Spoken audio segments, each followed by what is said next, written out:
ভোলায় নদী ভাঙন সহ বিভিন্ন কারণে জেলার ১৫৪টি জরাজীর্ণ ও ঝুঁকিপূর্ণ বিদ্যালয়ে চরম দুর্ভোগ নিয়ে ক্লাস করছে হাজারো কোমলমতি শিক্ষার্থী। কোথাও একচালা টিনের ছাউনি দিয়ে, আবার কোথাও ভাড়া করা অস্থায়ী কক্ষে চলছে পাঠদান। এতে দিন দিন ক্লাসে শিক্ষার্থীদের উপস্থিতির হার কমে যাচ্ছে। এছাড়া জেলার ১৭টি প্রাথমিক বিদ্যালয়ে নেই পাকা ভবন। কামরুল ইসলামের তথ্য ও ছবিতে প্রতিবেদন। একচালা ছাউনি দিয়ে দুটি টিনের অস্থায়ী ভাঙাচোরা ঘর আর অস্বাস্থ্যকর পরিবেশ। রোদের তীব্রতায় সৃষ্টি হয় দম ফাটানো গরম, আবার বৃষ্টি এলে ভিজে যায় বই খাতা। এরই মধ্যেই গাদাগাদি করে চলে পাঠদান।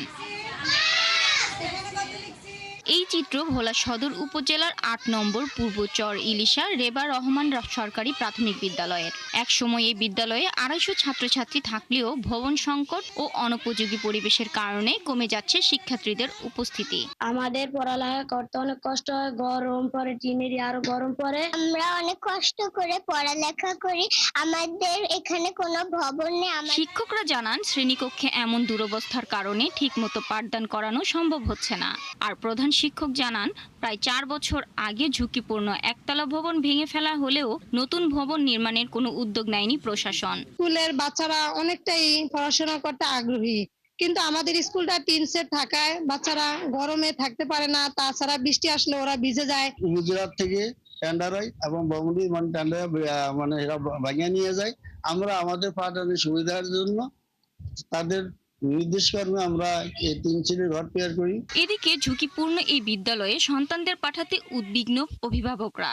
দোকানগুলোর মধ্যে গাতাগাতি করে পড়ালেখা করে, এইভাবে পড়ালেখা হয় না। একটা বিল্ডিং হলে খুব উপকার হয়, কারণ বর্ষা আইলে স্কুলটা দিয়ে কোনো মুহূর্তে ফিরে যেতে পারে। শুধু পূর্বচর ইলিশা নয়, একই অবস্থা ভোলার দৌলতখান উপজেলার ১০১ নম্বর হাজীপুর সরকারি প্রাথমিক বিদ্যালয় ও ৯৩ নম্বর দক্ষিণ নলডুগি বৈকুণ্ঠপুর সরকারি প্রাথমিক বিদ্যালয়ের। ঝুঁকিপূর্ণ অবস্থাতেই চলছে পাঠদান।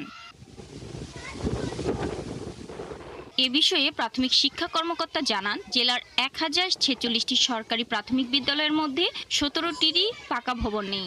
এছাড়া ১৫৪টি বিদ্যালয় ঝুঁকিপূর্ণ অবস্থায় রয়েছে। এসব বিদ্যালয়ের তালিকা করে নতুন ভবন নির্মাণের জন্য ঊর্ধ্বতন কর্তৃপক্ষের কাছে পাঠানো হয়েছে। আশা করছি যে অধিদপ্তর থেকে এই ভবনগুলো নির্মাণের উদ্যোগ নেওয়া হবে এবং ভবনগুলো নির্মিত হলে স্কুলের যে বাচ্চাদের পাঠদানের ক্ষেত্রে অসুবিধা রয়েছে সেগুলো দূর হবে। দ্রুত ঝুঁকিপূর্ণ এসব বিদ্যালয়গুলো সংস্কার করে পাঠদানের উপযোগী করার দাবি জানিয়েছেন সংশ্লিষ্ট বিদ্যালয়ের শিক্ষক, শিক্ষার্থী ও অভিভাবকরা। শাকিলা সিথি, ৭১।